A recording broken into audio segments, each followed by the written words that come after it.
Hi viewers, நமஸ்தே. பேச்சு வழக்கில் நமக்கு பயன்படக்கூடிய ஒரு சில வார்த்தைகளையும் அது கூட சேர்ந்து சிம்பிள் சென்டென்சஸ் அப்படிங்கிறது தான் நம்ம இன்னைக்கு பார்க்க போகிறோம். இன்னைக்கு கான்செப்ட் பார்க்கறதுக்கு முன்னாடி இது வரைக்கும் நம்ம சேனல் சப்ஸ்கிரைப் பண்ணாதவங்க சப்ஸ்கிரைப் பண்ணுங்க. கூடவே சேர்த்து அந்த பெல் ஐக்கானையும் ப்ரெஸ் பண்ணுங்க. ஸோ தட் நாங்கள் போஸ்ட் பண்ணுற வீடியோஸ்க்கான நோட்டிஃபிகேஷன் உங்களுக்கு ரீச் ஆகும். வாங்க இன்னைக்கு கான்செப்ட் பார்க்கலாம். இன்னைக்கு நாம பார்க்க போகிற முதல் வார்த்தை கம். கம் இதோட அர்த்தம் கம்மி. கம் ஹே, கம் ஹே, கம்மியா இருக்கு அப்படிங்கிற அர்த்தத்துல இந்த வாக்கியத்தை நம்ம பயன்படுத்தலாம். கம் அப்படின்னு சொன்னா கம்மி. இந்த இடத்துல இருக்கு அப்படிங்கிறதுக்கு தனியா நம்ம எந்த ஒரு வார்த்தையும் பயன்படுத்துறது இல்ல. ஹேங்கிற எண்டிங் தான் இருக்கு அப்படிங்கிற அர்த்தத்தையும் கொடுக்குது. ஏதோ ஒரு பொருள் கம்மியா இருக்கு அப்படின்னு சொல்ல நினைச்சீங்கன்னா கம் ஹே அப்படிங்கிற வாக்கியத்தை பயன்படுத்தலாம். அடுத்த வார்த்தை பகுத். பகுத் இதோட அர்த்தம் ரொம்ப. बहुत कम है, बहुत कम है. இந்த இடத்துல பகுத் அப்படிங்கிறதுக்கு ரொம்பங்கிற அர்த்தம் வரும். கம் ஹே அப்படின்னா கம்மியா இருக்கு. ரொம்ப கம்மியா இருக்கு அப்படின்னு சொல்ல நினைச்சீங்கன்னா பகுத் கம் ஹே, பகுத் கம் ஹே. அடுத்த வார்த்தை தோடா. தோடா இதோட அர்த்தம் கொஞ்சம். தோடா கம் ஹே, தோடா கம் ஹே. தோடாங்கிறதுக்கு கொஞ்சங்கிற அர்த்தம் வரும். கம் ஹே அப்படின்னா கம்மியா இருக்கு. கொஞ்சம் கம்மியா இருக்கு அப்படின்னு சொல்ல நினைச்சீங்கன்னா தோடா கம் ஹே, தோடா கம் ஹே. அடுத்த வார்த்தை தாம்.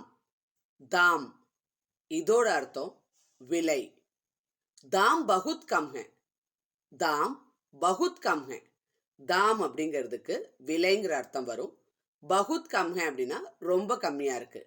விலை ரொம்ப கம்மியா இருக்கு அப்படின்னு சொல்ல நினைச்சீங்கன்னா தாம் பகுத் கம் ஹே, தாம் बहुत कम है அப்படிங்கிற வாக்கியத்தை பயன்படுத்தலாம். அக்லா சப்த் கானா. கானா இதோட அர்த்தம் சாப்பாடு. கானா बहुत कम है, கானா बहुत कम है.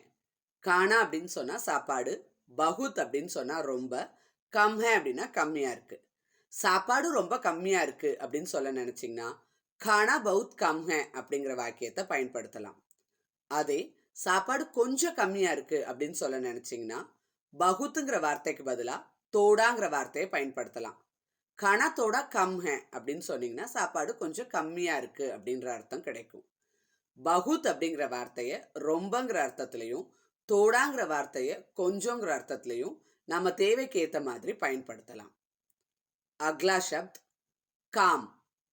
காம் இதோட அர்த்தம் வேலை. आज तो काम थोड़ा कम है, आज तो काम थोड़ा कम है. आज அப்படின்னு சொன்னா இன்னைக்கு அப்படிங்கிறது அர்த்தம். காம் வேலை, தோடா கம் ஹே கொஞ்சம் கம்மியா இருக்கு. இன்னைக்கு வேலை கொஞ்சம் கம்மியா இருக்கு அப்படின்னு சொல்ல நினைச்சீங்கன்னா ஆஜ் தோ காம் தோடா கம் ஹே அப்படிங்கிற வாக்கியத்தை பயன்படுத்தலாம். இந்த வாக்கியத்துல தோ அப்படிங்கிற ஒரு வார்த்தை வருது.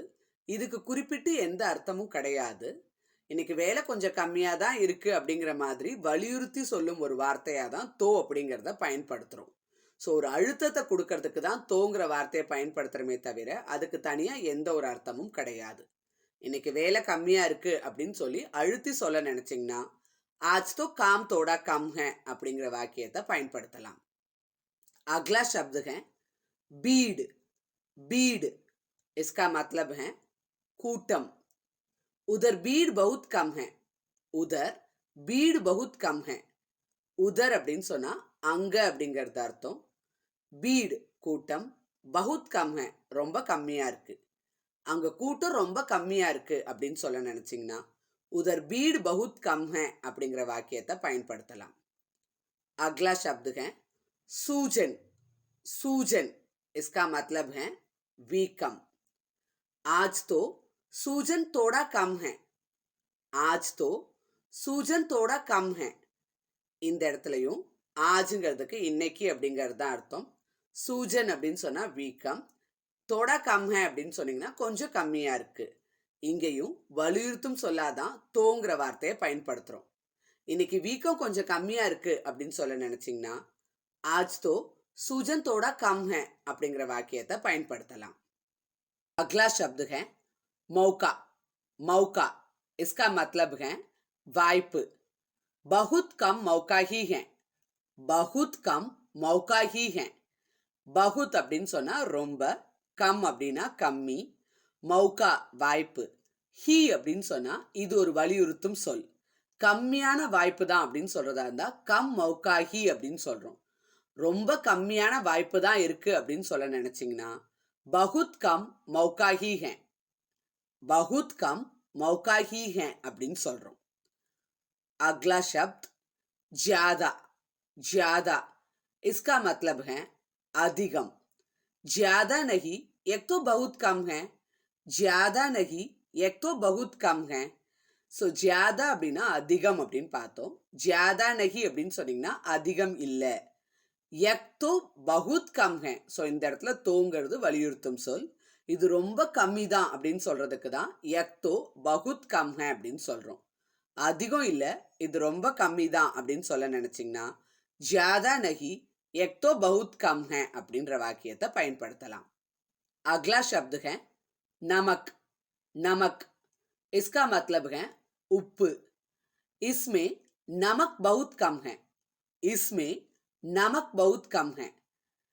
इसमें அப்படின்னா இதுல அப்படிங்கிறது அர்த்தம். யக் அப்படிங்கிற வார்த்தை கூட மே சேரும் போது இஸ்மேன் மாறும். நமக் உப்பு, பகுத் கம் ஹே ரொம்ப கம்மியா இருக்கு. இதுல உப்பு ரொம்ப கம்மியா இருக்கு அப்படின்னு சொல்ல நினைச்சீங்கன்னா इसमें नमक बहुत कम है அப்படிங்கிற வாக்கியத்தை பயன்படுத்தலாம். अगला शब्द दर्द. दर्द इसका मतलब है वली. दर्द बहुत कम है. दर्द बहुत कम है. दर्द அப்படின்னு சொன்னா வலி, बहुत कम है அப்படின்னா ரொம்ப கம்மியா இருக்கு. வலி ரொம்ப கம்மியா இருக்கு அப்படின்னு சொல்ல நினைச்சீங்கன்னா दर्द बहुत कम है அப்படிங்கிற வாக்கியத்தை பயன்படுத்தலாம். अगला शब्द है वेदन. वेदन इसका मतलब है संबलम. वेदन बहुत कम है. वेदन बहुत कम है. वेदन சொன்னா சம்பளம்ங்கிறது அர்த்தம். बहुत कम है அப்படின்னா ரொம்ப கம்மியா இருக்கு. சம்பளம் ரொம்ப கம்மியா இருக்கு அப்படின்னு சொல்ல நினைச்சீங்கன்னா वेदन बहुत कम है. वेदन बहुत कम है அப்படிங்கிற வாக்கியத்தை பயன்படுத்தலாம். अगला शब्द है मेरे पास. मेरे पास इसका मतलब है एंकित. मेरे पास पैसा थोड़ा कम है. मेरे पास पैसा थोड़ा कम है. मेरे पास அப்படின்னா என்கிட்ட அப்படிங்கிறது அர்த்தம். மே கூட கே பாஸ் அப்படிங்கிற வார்த்தை சேரும் போது மேரே பாஸ் அப்படின்னு சொல்லி மாறுது. பைசா அப்படிங்கிறதுக்கு நம்ம பேச்சு வழக்கில் பேசுகிற பைசாங்கிற அர்த்தம் மட்டும் கிடையாது. ஹிந்தியில் பைசான்னு சொல்லும் போது பணம் அப்படிங்கிற அர்த்தமும் வரும். தோடா கம் ஹே கொஞ்சம் கம்மியாக இருக்கு. என்கிட்ட பணம் கொஞ்சம் கம்மியாக இருக்கு அப்படின்னு சொல்ல நினச்சிங்கன்னா மேரே பாஸ் பைசா தோடா கம் ஹே. மேரே பாஸ் பைசா தோடா கம் ஹே அப்படிங்கிற வாக்கியத்தை பயன்படுத்தலாம். अगला शब्द है इतना. इतना इसका मतलब है इव्वளவு. यह क्यों इतना कम है. यह क्यों इतना कम है. இந்த இடத்துல யக் அப்படின்னு சொன்னா இதுங்கிறது அர்த்தம். क्यों ஏன், இத்னா இவ்வளவு, கம் ஹே கம்மியா இருக்கு. இது ஏன் இவ்வளோ கம்மியா இருக்கு அப்படின்னு சொல்லி கேட்க நினைச்சீங்கன்னா ये क्यों इतना कम है. ये क्यों इतना कम है அப்படிங்கிற வாக்கியத்தை பயன்படுத்தலாம். இன்னைக்கு நம்ம பார்த்த கான்செப்ட் உங்களுக்கு ரொம்ப ஈஸியா புரிஞ்சிருக்கும்னு நினைக்கிறோம். இத மாதிரி ஷார்ட் டைம்ல ஈஸியா ஹிந்தி பேச கத்துக்கணும் அப்படின்னு நினைச்சீங்க அப்படின்னா அதுக்கு எங்களோட ஆன்லைன் கிளாஸஸ் உங்களுக்கு ரொம்பவே ஹெல்ப்ஃபுல்லா இருக்கும். அதை பத்தி டீடைல்ஸ் தெரிஞ்சுக்கணும் அப்படின்னு நினைச்சீங்க அப்படின்னா ஸ்கிரீன்ல தெரியிற நம்பருக்கு கால் பண்ணலாம் அல்லது வாட்ஸ்அப் பண்ணலாம். ஸோ தேவை இருக்கவங்கள எங்களை காண்டாக்ட் பண்ணுங்க. தன்யவாத். फिर मिलेंगे.